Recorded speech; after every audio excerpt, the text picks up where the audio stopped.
Welcome to the Echo Essentials podcast. I'm Scott Clark. And I'm Dave Dale. Dave, why do I feel sad about the burning of another building downtown? You actually feel like there's a loss in the family. Well, there is. Yeah, it's very devastating for a lot of people. And do you know why? Like, first of all, good on the firefighters. Nobody was hurt. There's always tons of damage. I feel for all the people, they've lost homes, right? And places to live. Someone's lost their business and that poor nurse practitioner building. They spent all the money renovating it, doing this, getting it all set up. Then the building burns beside them. Then they have to renovate, get it all set up, get it back into action. Now this building burns on the other side of them because they'll definitely have smoke damage and same with Century 21 on the other side. So downtown had another fire. Why do you think we haven't seen anybody rebuild? Like, it feels like there's a loss, like nothing's going to be rebuilt again. yeah, well, a lot of different factors. We need parking lots for one. Stop it. Well, the Parkview is a parking lot. People like it. And right? I don't like that. It should be rebuilt. There Richardson should be Sports Shops is parking lot. I remember speaking to someone from Richardson's back when that first burnt down. So that's got to be 25 years ago. And the plan was to rebuild. And they didn't because of the whole taxation part of it. If there's a new build downtown, the taxes and the building fees and everything associated with it at that time were astronomical. And I'm like, well, why wouldn't you figure out some sort of grandfather clause that if something like that happens, you can rebuild and there's incentive to build downtown. Well, there should be that type of cure. I in fact, had this type of conversation with George Marousas before he passed away. We were talking about his property, that building, and he said he'd love to improve it, but no matter what he does, would increase the taxes beyond what it'd be worth or what he could operate his business out of. Yeah, there's disincentive to build and to have new, better developments. I'm not sure. I was speaking to someone yesterday about I wonder why we can't rebuild. And one of the things they said, just the new building codes and laws and accessibility and all the different things that are happening today, that it's super expensive. Like today, if you have a 2-story building, I would think there would have to be an elevator in it, right? Oh, yeah, for sure. And wider bathrooms and everything, like a lot of costs. Yeah, I think you can get around like wider. That's not a big deal to me, like wider bathrooms. Well, we end up having to get industrial rated stuff, which doubles. It's not just a doorway that's wider. It's fireproof door that meets codes. Yeah. Right. And I know when we did it here, like even the door in our studio here, that door actually weighs a ton. It's all, there was all these, the size of the bathroom and I'm all for that.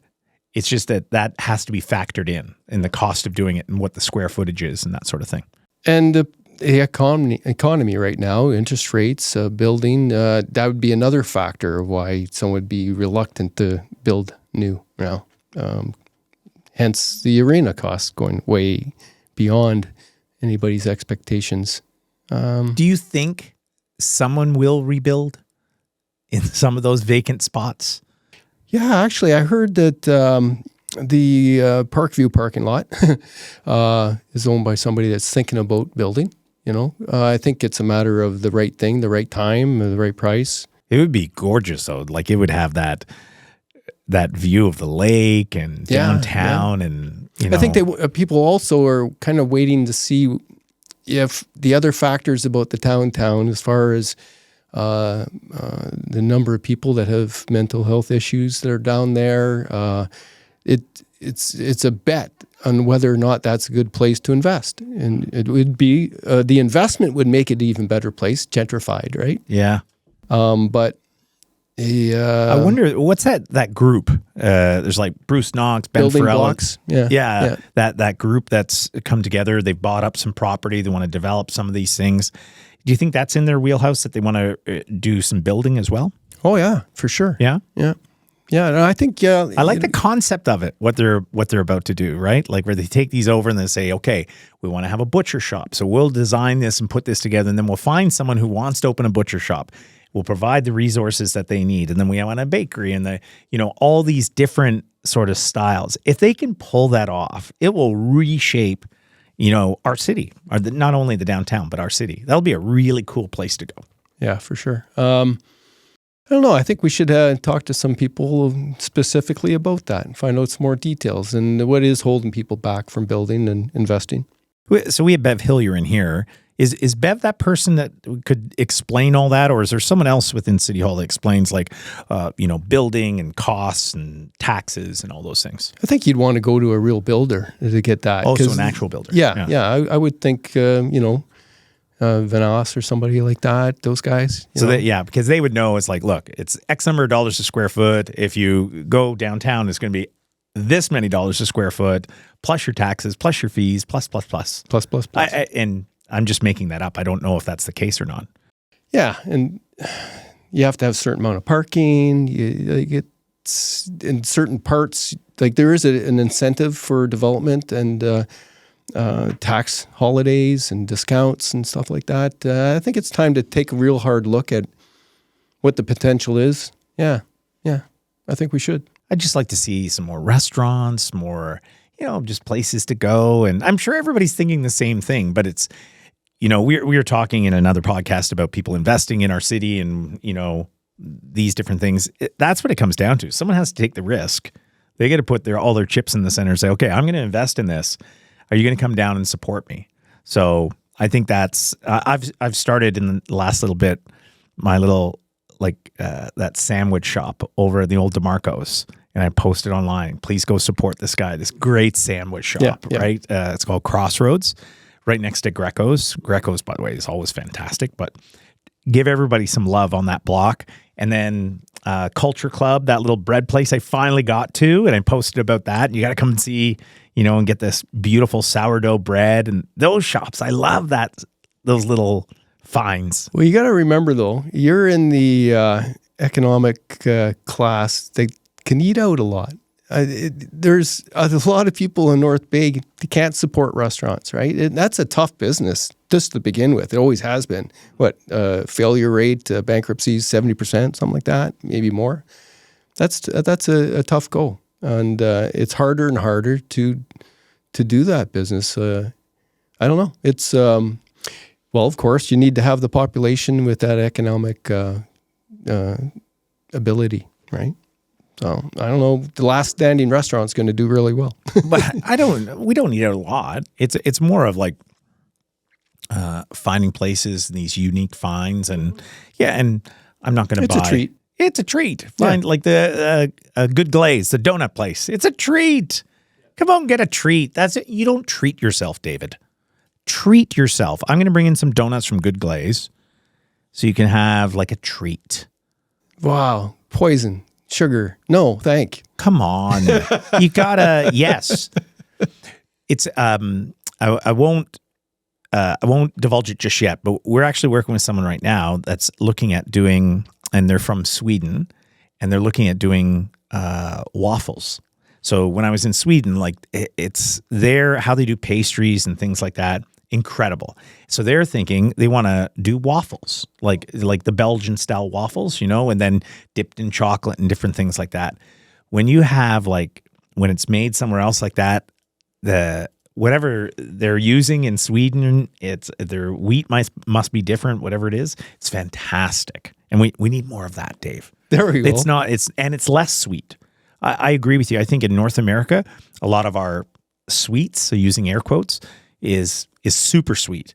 Over there, it's less. They don't put in. I was just speaking to her yesterday.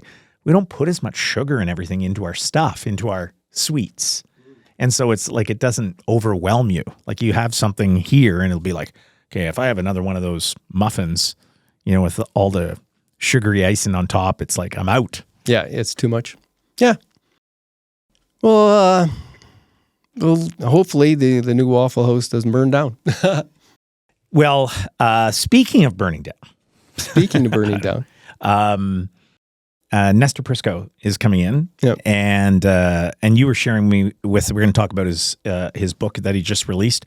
But you were saying to me, it's not just about law, and in the city, but fire has been part of our history for a number of years, like over the years. He does a good job of documenting what it was really like in the early days of North Bay up until between when the CPR arrived and things really started getting developed in 1880-ish. And this gentleman that he wrote about came here, one of the first lawyers, and he was a Crown attorney. And in between the time he came here and 1911 when he left, he documents a lot of this stuff. And there were a lot of fires, a lot of businesses that started and burned down. And it's really interesting to see like the formation of the firefighters and as a result, and how the city sort of came together, and the people that were running the businesses really. It's an excellent book. It's not just a biography on this guy, so it's kind of cool. There is a bit. I remember being in Tony Lehman's office before he had retired from Kennedy Insurance, and on his wall he had these like badges. They were like big badges, like the size of your hand, or maybe even a bit bigger than that. And I asked him what they were, and he says, "Oh, these were your insurance that you would put outside of your building." I go, "What do you mean?" Well, you used to buy fire services, and you would have that shield outside of your building back in the day, that if anything did go on fire, that's the fire department. It wasn't like a North Bay fire department. It was like these individuals would come and put out your fire. Very different. So when you talk about the formulation, we didn't always have a fire department. It was individuals that you would hire in case your place went on fire, and they'd come and put it out. Yeah. Imagine that, having a fire and you forgot to put up that badge. Yeah. It's like, it's just fascinating. Like that's how it was done at one time before, local firefighters were brought in. But looking forward to this interview with Nestor, though.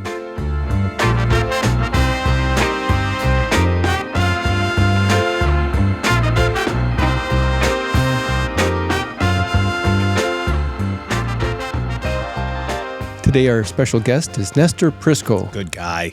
Author of a new book, Crown Attorney Arthur George Browning, North Bay Old Boy. Had a really cool launch at the museum. Tell us about the launch and how it felt to be able to present this book and to friends and family. Well, I didn't know what to expect. A friend of mine who was instrumental in having the book published approached the museum to see whether they would be interested in having the launch at the museum, and they said yes. So I really didn't know what to expect as far as attendance was concerned, but when the day came and I went upstairs, and a number of people came out that I hadn't seen in a long time, people that had been hiding during the pandemic, and many of the attendees are interested in local history, and I was glad to see them. I was very honored to see them, and so I made a little spiel about local history, some having to do with the book and some background information. And then I went through some of the key items in the book. And then we stopped, and I donated the books to the museum so that they could sell them for whatever they felt was fair and reasonable, and which I think they did. And a number of people came up, and the books that were there, I think there were 25 books, where they were all gone, and people came and asked for my autograph. Imagine that, Scott. I mean, they think that my name was Scott Clark. Getting that. I've asked for your autograph, but it's always been on checks. Just put your autograph right here, Nestor. That's right. So yes, it It was a very pleasing event, and I was glad that it happened. Our 100th anniversary is coming up. Does this book coincide with that? Does it start at 100 years ago? Where does it start in this? It starts. It starts where when Mr. Browning arrived in North Bay in 1888. So it really covers the period. He left in 1911, but came back a couple of times. So it really covers the period from, I'd say, 1880 to 1915 or thereabouts. Okay, so even before North Bay was formed as officially. It was. There's a little bit of history in the district before that. The district of Nipissing was formed in 1858, and it was a huge territory. It went from Deux-Rivières along the CPR line, in 1882, along the CPR line to Algoma Mills, and then north to the Albany River. So that was the district of Nipissing. That's massive. It's massive. It really is. And by 1895, it had become the judicial district of Nipissing, and it was a little bit smaller, but the territory is vast. Of course, keeping in mind that anything north of the CPR line was wilderness. Cobalt didn't happen till 1905, and so it was. So that's really the time frame. I was pleasantly surprised when I was reading the book. I wasn't necessarily interested in the gentleman. I never heard of him before, never really hear of him again. But when I started reading it, it was more like a really good snapshot of life in this area at the time. You got so much detail of what happened and who was involved. There's some stories in here. There's some real gems. Vallon beating up that pharmacy guy, right? Like the political shenanigans that were going on, the lawyers suing lawyers to try to get the representation. There's a really good story in here. I was impressed. That's what I really tried to get across, and I used Browning as kind of the main highway to get there. So wherever Browning went, I tried to describe what was going on in his neighborhood, his community, in the province, and but more particularly what was going on in the district of Nipissing. I did actually know that there was a newspaper here called the Nipissing Times, but I didn't realize there was a North Bay Times too. Yeah, I don't know whether one was the successor to the other. Right. There was a man by the name of Phelps that had, I think it was the North Bay Times. There was another man whose name escapes me that had another newspaper. But yeah. I like it because of my small town Times. It really clicks there. And I worked at the Northern Times up in Kapuskasing, so I'm all about the Times. Well, that was kind of a common name for a newspaper, the Times. Yeah.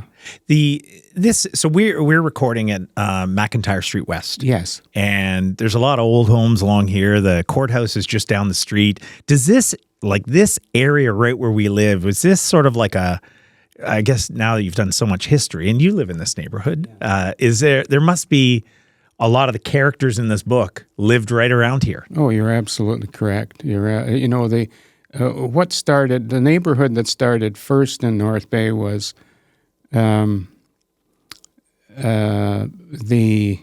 Main Street, McIntyre Street, and Worthington and First Avenue in the East End, because that was close to the train station. Right. So business people eventually, around 1900, started to open up the West End. The West End was called the Murray Ward because it was developed, everything west of Algonquin Avenue was developed by Thomas and William Murray, who were entrepreneurs from Pembroke. They were the second largest raw fur dealers in Canada, next to the Hudson Bay Company. They had lots of property in North Bay. They were risk takers. They had been. Thomas Murray was the MPP for Renfrew North, which looked after the district of Nipissing until 1890. So, if you were living in a township that had been developed in Nipissing, you were entitled to vote in Renfrew North, and that went on until 1890. So, and this, you're talking about this area here. You know, I just walked down here to your studio, and I don't think that anybody alive has lived in the West End, in this neighborhood, longer than I have. And I'm going back and I'm looking at this, so-and-so lived here, so-and-so lived here, and all well-known people. And a lot of the names in the book, people lived in this area. When you mentioned the Murray brothers, it reminded me we have a very recent fire downtown.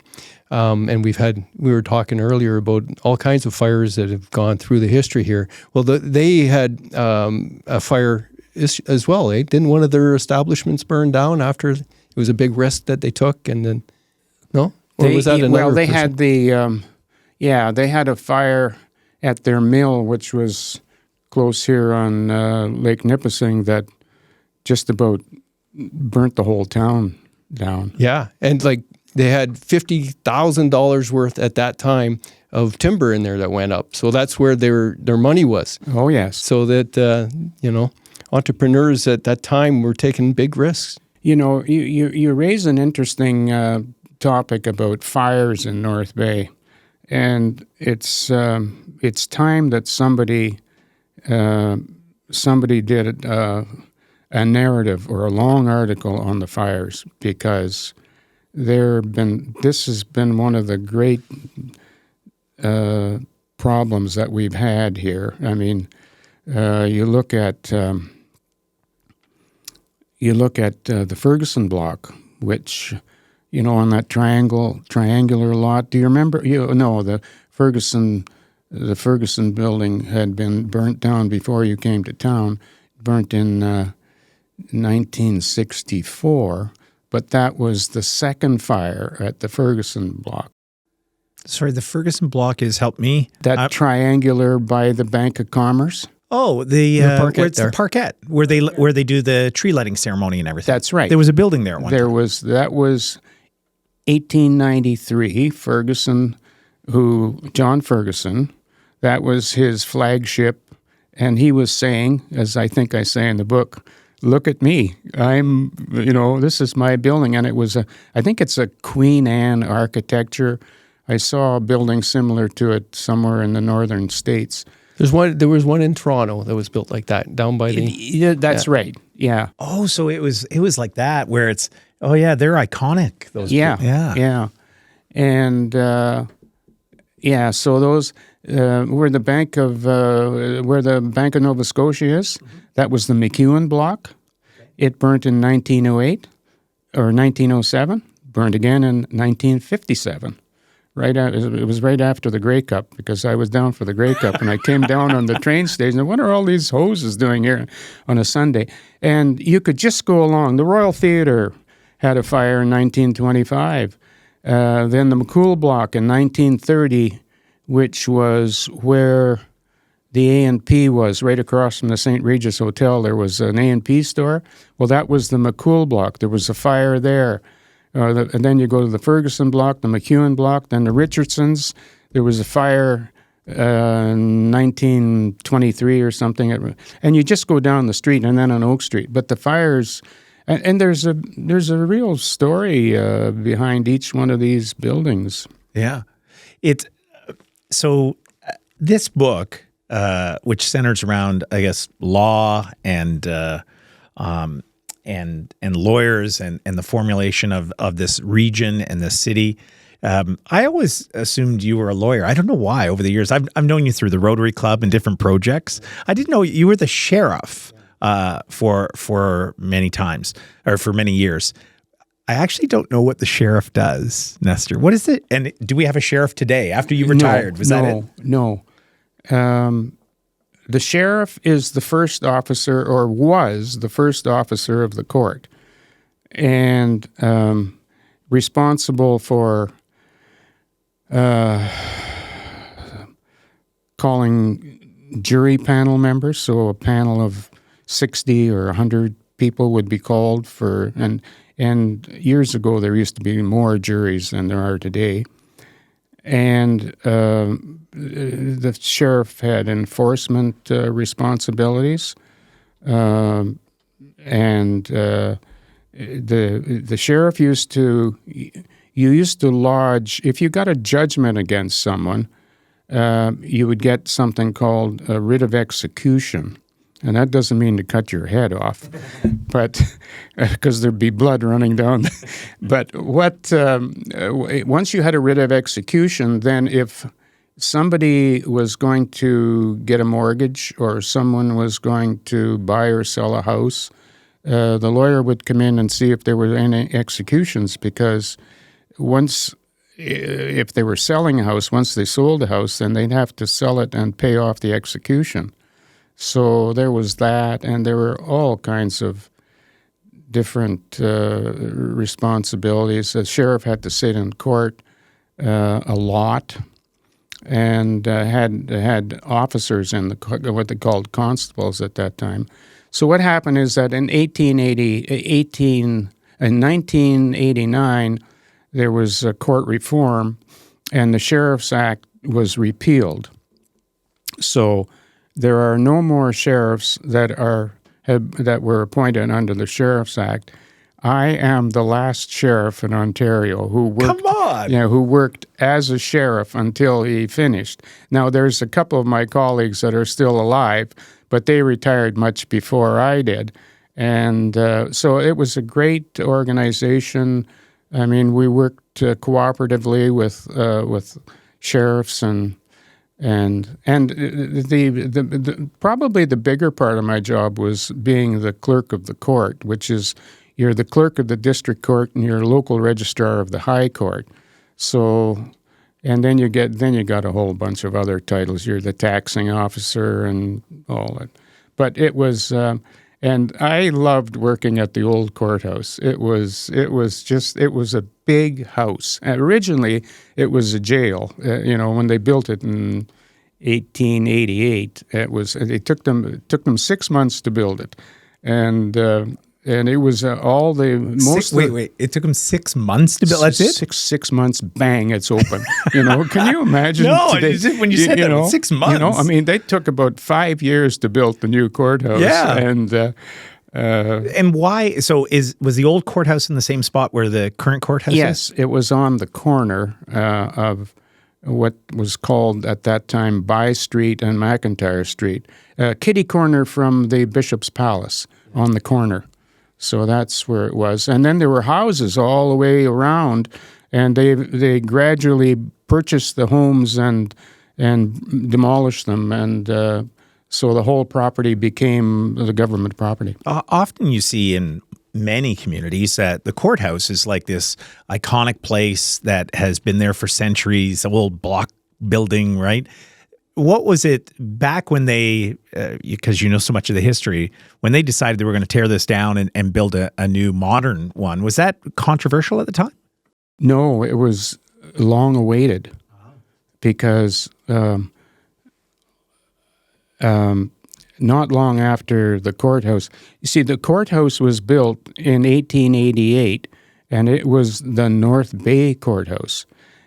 In 1895, when the judicial district was formed, then it became the District of Nipissing Courthouse, and it became the jail became the district jail, and so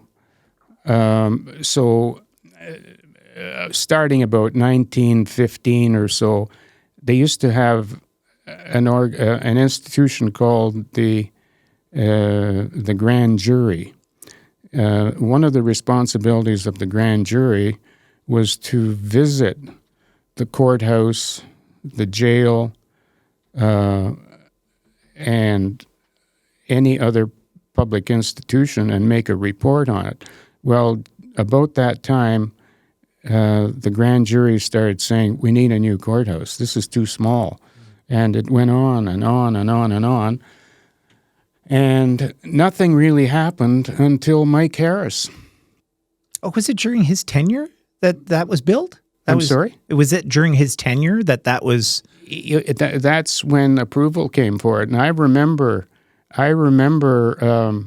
when Mike was elected, and not long after, his colleagues and supporters locally were saying, Mike, you've got to do something to show that, you've got some influence, that you can do something. And he phoned me at the courthouse, and he said, I'd like to see you out in the parking lot. He didn't want to go into the courthouse. I want to talk to you in the parking lot. He came over and he said, I've talked to Bill Davis, and he said, if you can get the money that's not spent in other cabinet ministers' budgets, we will go ahead with a new courthouse in North Bay. And so he told me, he says, I got a guy in Windsor who's got money left over, and that's going to kickstart it, and I can go from there. And the premier said that, and so, we would have eventually got a courthouse, but we wouldn't have got it as soon had it not been for Mike Harris. Well, I like where this is going. There's a lot of history, there's a lot of depth, and there's so much I don't know about the history of our city. And it's very interesting. It is. And I think it's going to resonate with a lot of different families, because all those names are connected with people that are alive today pretty well. Yeah, I never thought I would learn so much going through this process with the Echo Network, and listening to Lisa's show, To North Bay with Love, recently. They had Chat for Chad. They talked about Chat for Chad. So Wade and Mark Deacon were on the show. But just that honest conversation they had about mental health, my biggest takeaway is just ask the question, how are you doing? How's everything? Like, don't be afraid. But I know I've been there a few times where I don't know what to ask. I don't know what to say when it comes to mental health issues. So it was actually really, really informative and moving, and I learned lots. Yeah, I was really impacted with that show that afternoon. It was it made me think about some things that I wanted to ask some people that were going through some things, and I wanted to make a point of doing that. And while I'm thinking that, other people asked me about something, and when we were in the hallway there, right? Oh, okay. That was that same day, and I had just listened to that, and then you guys are asking me questions that were really deep, hit me deep. Yeah. Right. So. And it was okay.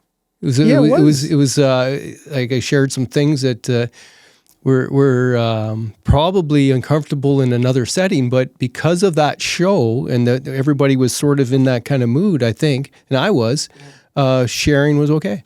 Well, that's fascinating because not that I had listened to the show at that point, but I remember that conversation that was in the hallway. There's a few of us, and Dave was really authentic and was very personal and shared a few things with us, and it was very emotional for all of us. But it was lovely at the same time. It was like really, really lovely, and I just want to thank you for sharing that. Well, the thing is, and what they were sharing about the Chat for Chad is that sharing our feelings is okay. Feeling a little uncomfortable is okay. Asking questions and being real with people, that's what we should be doing, really, right? It's I think that's excellent. So for our podcast to be resonating even just through our building here, but I know for a fact, I've talked to other people, the more people talk about things, the better it is. And it seems like in this interview with Nestor Prisco, it's, I think, back in the 1800s. I don't know how much they shared their feelings. There was more physical activity when you have judges wrestling pharmacists in the street. Well, it was down and out. It was in the streets for sure. There was a lot of clashing. Like you can see the history of the Canadian political parties. Yeah. Like Liberal Conservatives were a little bit closer together at one point, and they were up against the Reformists, right? So it's, I think it's great to have somebody like Nestor, do that type of research and prepare a book like that. That's right before the city's celebrating its 100th. Right? And all this was before that. Way before that. I didn't know it was so far before that. Let's get back to it, though. So your time as sheriff, you would have had so much reach into like the law and the Law Society and also policing. When you were doing this book, was there any stories that you'd want to share about? It's like I always knew, like, because you're saying names that I know these names, and I know their kids' names, and I know their grandkids, and so this is generations of family that have been in the legal side of the world. Was there anything that you came up on during your research? You went, "That's a great story. I didn't know that." The Murray family or the Ferguson family or like all these different names that I've heard over time. Was there something that really influenced you or took you back when you were researching it? I can't think immediately of anything specific, but in general terms, yes. I mean, you're really enlightened, and once you start going down a trail and you're researching family names and lawyers and people that worked in the courthouse, it really opens your eyes. I mean, you look at the name Vallon, for example. Well, Joseph Alphonse Vallon was the first district court judge here. He had 2 sons. He just lived a block away he just lived on the other side of the street. Really? Yeah. From 1923. He actually lived down on Judge Avenue, but he did a flip with Senator Gordon on properties. What happened was that Senator Gordon had a property out on Trout Lake, but there was no telephone service out there, and he had to work on Saturdays. So what he did was he flipped his property with Judge Vallon, and so part of the deal was that Senator Gordon bought the property across the street where Judge Vallon built his house. But Judge Vallon had 2 sons. They were both lawyers. One of them was George, who practiced in Sudbury, and Oh, I didn't know that. George practiced in Sudbury, not in North Bay? no, the current George's grandfather was George, and he practiced. It goes that far back. Yeah, he practiced with Charles. What was his name? That was the charter guy, Charles. I can't. When they presented the charter, the Minister of Mines. Anyway, so he practiced with him in Sudbury, and then Charles McRae. Charles McRae, and then George, the current George's grandfather, had 2 sons, Ken, who lived down the street too, and Lloyd, who stayed in Sudbury. And then, of course, Ken had George. And so that's the longest serving legal name in Nipissing. I mean, no one will ever beat them. But so yeah, you run into names and prominent people that. Well, there's a section in here about Ferguson, right? And when they were building the new school, and they were fighting over who could sell the property to the school committee, right? Right. And For the high school. For yeah, the for the collegiate. first high school in North Bay. Yeah. And Ferguson wanted them to buy his property, and this other guy, I can't remember his name, he wanted them to buy their property, and they ended up having to get one of the legal people to, or a political person to choose between. Yeah. Right? It was Fee and Mackey, the Fee and Mackey property, which was down where the post office is, and Ferguson had a property. So it was, they were pulling strings. Yeah, it was very interesting. I was enthralled with it. There's so many details that are great stories. Yeah, I'm going to have some excerpts in my Back in the Bay magazine to help promote it. The other thing is that I was very fortunate because about a dozen or so years ago, when I was researching Browning, I happened to see something on a chat line. There was an exchange between a man from California and a lady from Germany, and mentioned Browning. So I got on to them, and I got in touch with the lady. And the lady is the great-granddaughter of Browning. And she is, she's over there doing some church history and I've never met her. I've exchanged 1,000 emails with her. And she is, she taught at the University of Toronto, and she's well-educated. And she's working on, I don't know if it's her first or second PhD there, and she must be finished by now. And she, as I kept on asking her questions, and she had some, she seems to be the repository of the family records, of whatever records exist, and a few photos. And she said, now, after I asked her to review some of my chapters, she said, would you like me to edit it? And she's a professional editor. And she says, I'll do it for nothing, which is a godsend, and somebody that is so familiar with doing that kind of work and is so knowledgeable about the subject. So I really hit the jackpot with that person. I should say the other person that really helped me out. After I finished the narrative, I thought, oh gosh, I'm finished. I've got this done. And then I said, well, how am I going to get it published? I have no experience in that area at all.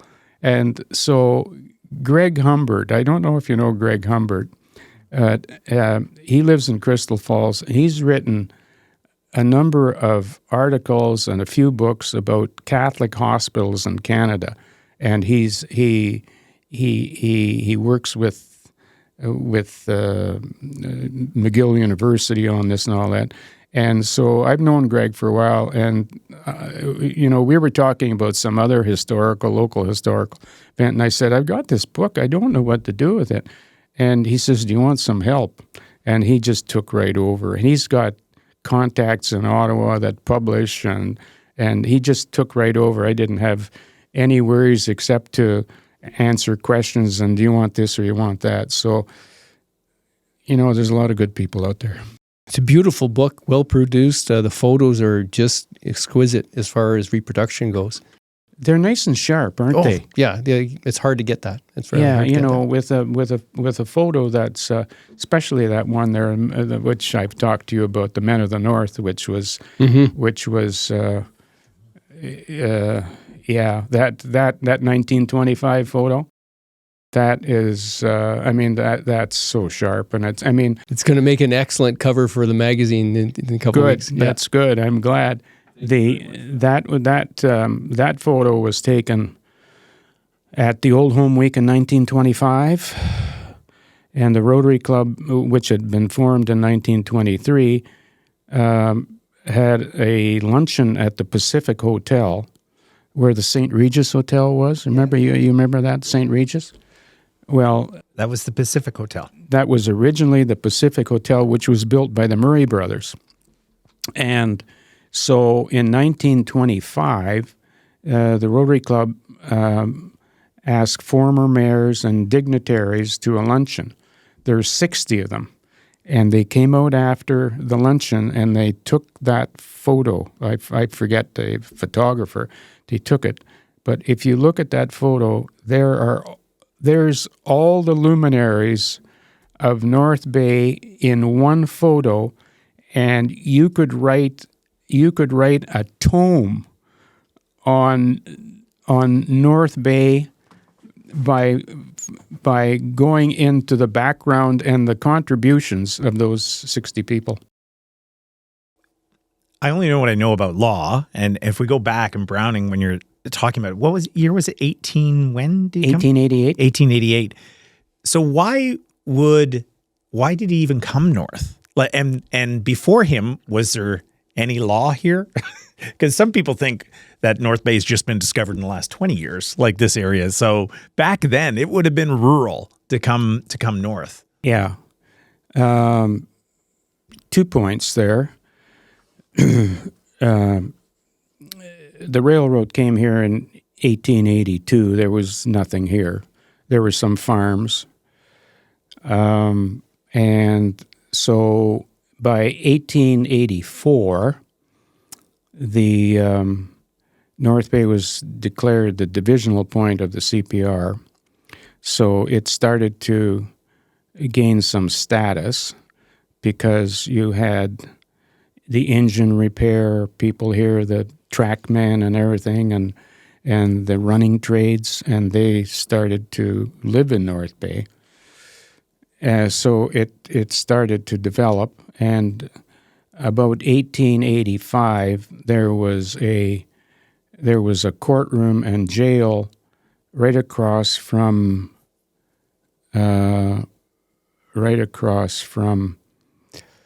it was on the corner of Wild and Main, kitty corner from where the old TD Bank used to be, right next to Cecil's. Right on the corner. It was a makeshift courtroom there. I mean, they only held court maybe once every week or 10 days. And there was a jail there, they called it a jail. It was a holding cell for 2 people. And it was the kind of thing where if you were in the cell, if you wanted to go out for a sandwich, you could just open the door and go for a sandwich, and then you'd come back. Because everybody knew in town, you should be in prison. That's right. So why did he come? That's a very good question. I think part of it is that when he was going to Victoria College in Coburg, which Victoria College in 1891 federated with the University of Toronto, but before they moved to Toronto, they were in Coburg. He went to school there. His father was a Methodist minister, and Victoria University was Methodist. And he did a very interesting thing in 1884. He was going to university, and I think it was maybe his second year or something. He said, I'm going to take the year off.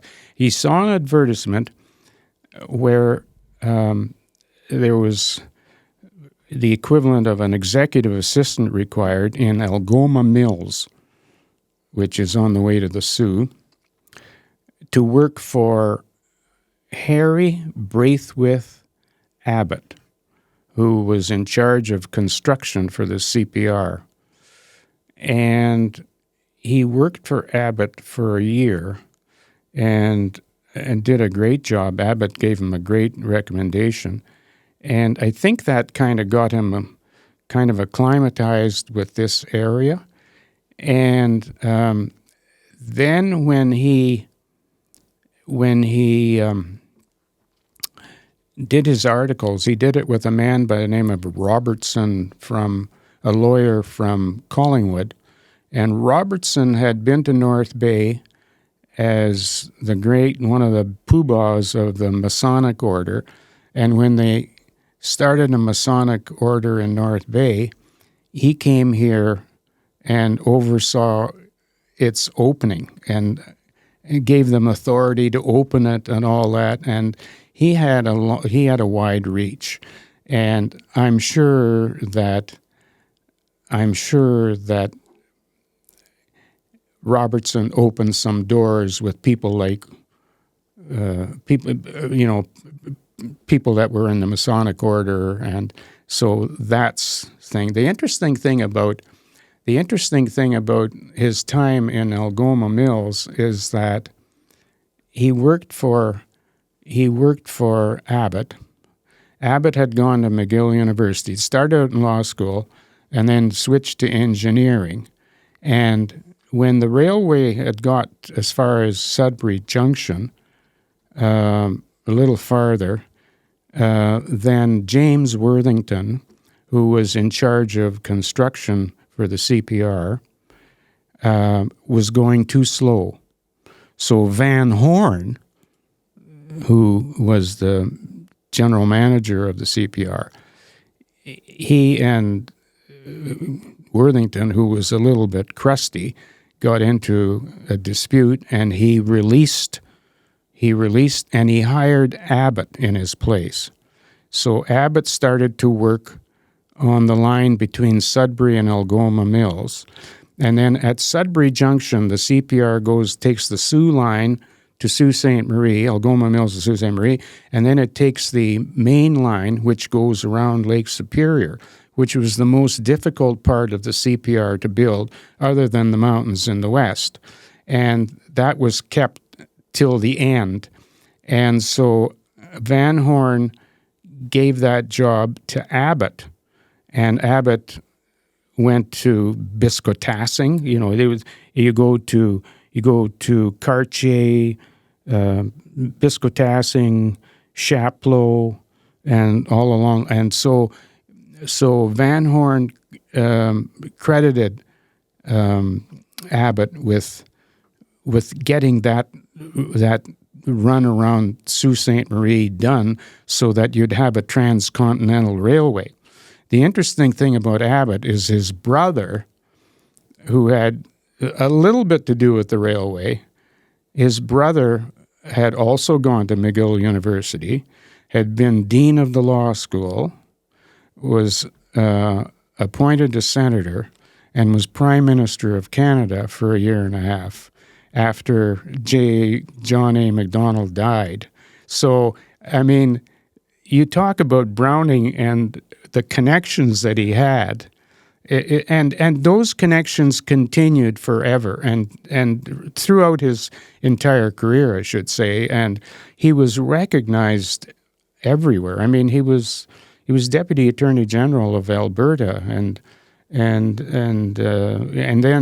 he was one of the three lead counsel in the home bank bankruptcy, the inquiry, and people spoke. Everybody knew him, and he'd go to a hearing, and some guy, and he had the great disposition. Everybody, he didn't offend anybody. Mm-hmm. So I think that's the reason why he came to North Bay, and I think on his return when he went to Algoma Mills, I think he went by ship. He had to go over to Sarnia and up to Lake Huron and over to around Sault Ste. Marie and back. But then on his way back, I think he took the train from Algoma Mills. He came through North Bay and took the line down south. And so, long story. That's why we have a book. There's excellent detail in this, and a lot of stories in the family. The other thing I should say, I'm sorry, Dave. No, that's all right. The other thing I should say is that I wanted to make this book stand up to academic standards. That's why there's 700 or 800 footnotes in it. I wanted to, when I made a statement, and my editor was adamant about this, anything that I said had to be verified. Where did you get it? And I tried to bypass her a few times, but I couldn't. And and then I had to look, where did I find this thing? And you'd look for hours, but because she was so committed and so helpful, I just felt honor bound to do it. So So I'm sorry, Dave. Well, I love the citations and the detail because I love these stories. And there was a reference to blind pigs. Blind pigs, yeah. Oh, that was one of the best ones. That's Bob Surtees. Yeah.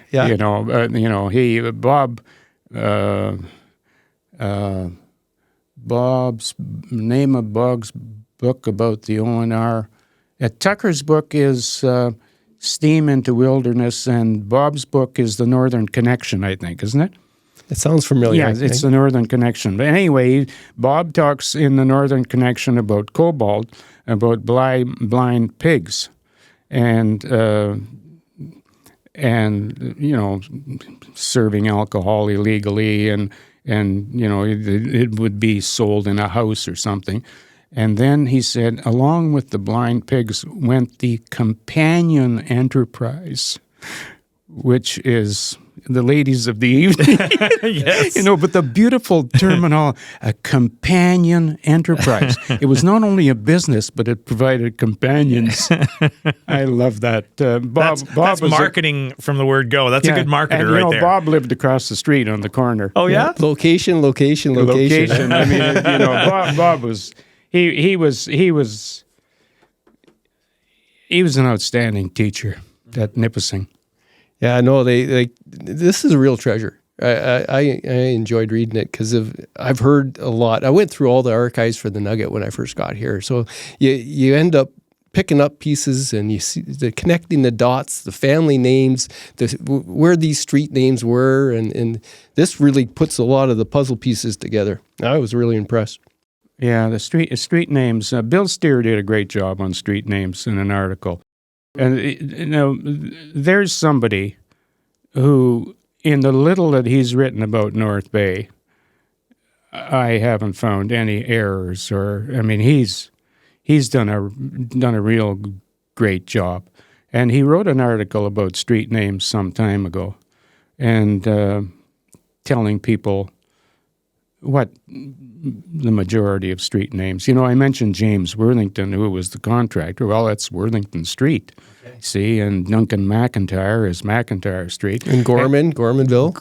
Gorman from Mattawa and Ottawa, partner of Noah Timmins. They opened this subdivision here from Nipissing Street right down to the reserve, and it was Gormanville Village before it was amalgamated into Nipissing Town or into Whitfield Township, and the names are there: Nipissing Street, Mattawa Street, Harriet Street, which was Noah Timmins' his wife's name. If you go up the street, you've got Jane Street, you've got Copeland Street. Well, Jane Copeland was Thomas Murray's wife. And you go to Harvey Street, which is a family name. You go to Murray Street. I mean, you go over here to Cormac, John J. Cormac, who was the first druggist in North Bay. Is that the one Valen beat up? No, he got Rohrbach. Rohrbach bought Cormac's business, but that was, I just stumbled on that. I couldn't believe it. It's a wild story. I love it. I love that kind of stuff. We're going to wrap it up a little bit. I think we could go on for hours. There was one thing I wanted to ask you, because I know that the Mackay Homes put a tribute ad in Mackay Homes. Mackay Homes. Is yes. That what's the history of Mackay Homes? Because you put a tribute ad in the magazine for Ralph Deagle, who just recently passed, okay. And I know you were good friends with Ralph. Yeah, but just to wrap Mackay it up on Homes, that note. It was. Is a low-income seniors' residence between Castle Home and the YMCA. It's a 3-acre property, and there's 65 units there, and it's always been run by volunteers. It was started by veterans of the 5 veterans of the Second World War, well-known veterans, and they wanted to provide accommodation for the elderly under a roof that they could afford, rent that they could afford. So it's always been a volunteer board, and Ralph was on it for a long time. He was chairman for a while. And about 15 years ago, he asked me to come on the board, which I did. Ernie Lucadellis and I came on. And then the person that was really looked after it on the board and became the president was Gary Jodwine. And Gary had been the accountant for them for a while, and then Tom Smith, Tom Smith was a lawyer in North Bay, and he was wounded in the Second World War, and I mean you could do a book on Tom Smith, a great guy. And so Tom brought Gary on, and then so what happened is that the volunteer board got smaller and smaller to the point where Gary and I were running the daily business. And then we got to a point where, we were talking and said, look, we're getting older. We got to get rid of this place. We got to do something with it. And then unfortunately Gary had died, but he had initiated discussions with DSAB. Mm-hmm. They recently... Yeah, he got with DSAB, and so I guess it was left to me in a way. So I continued those discussions, and we transferred the property.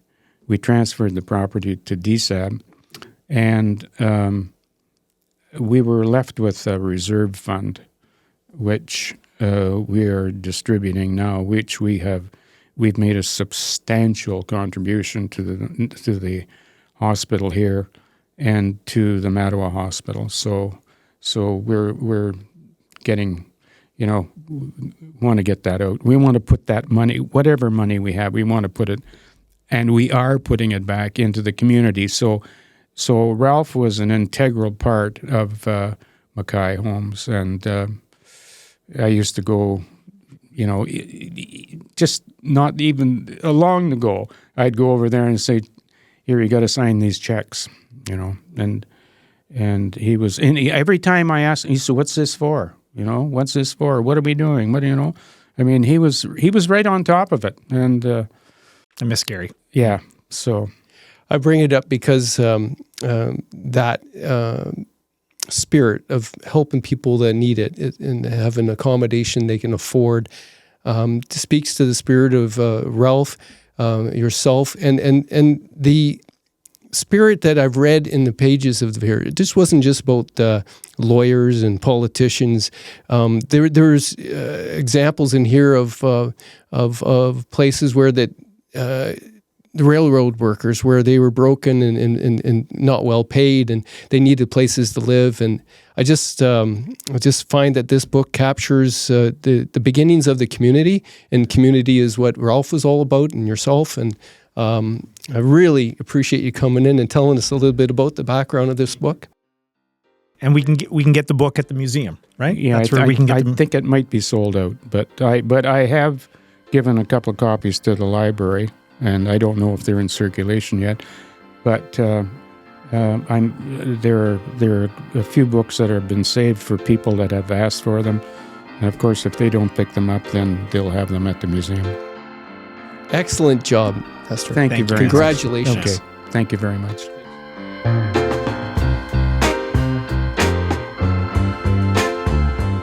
I really enjoyed that conversation with Nestor. That was something. That was special.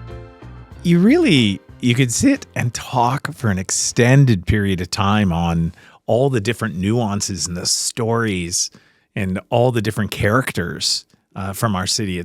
I love that stuff. It's fascinating, and it ties like a lot of things together when you know the history. Well, we're doing a podcast with Nestor Prisco, the author of this book, who had to do a lot of research, 15 years to dig up information. That's a long. And it's 15 years. Well, off and on, he said. Yeah, off 15 years. Yeah. But what we did there was we captured history ourselves. We captured the last sheriff in Ontario. The last sheriff. That's right. He's the last sheriff in Ontario. That's great. And he told some of his own story too, right? And that's excellent to capture. Right? He's a lovely man. Always super positive attitude. He was always, whenever I did things in the community, even my radio days, he was always cheering me on. He was a super positive guy, and I really like him. I like his kids too. They're dynamic. His daughter is she's a teacher, an incredible runner. She's been in our running group, like an elite runner. Oh, wow. She's badass, like really, really powerful runner. Well, that's cool. Yeah. Athletic group. Well, thanks for joining us. This has been another edition of Echo Essentials. I'm Dave Dale. And I'm Scott Clark. We'll see you next time.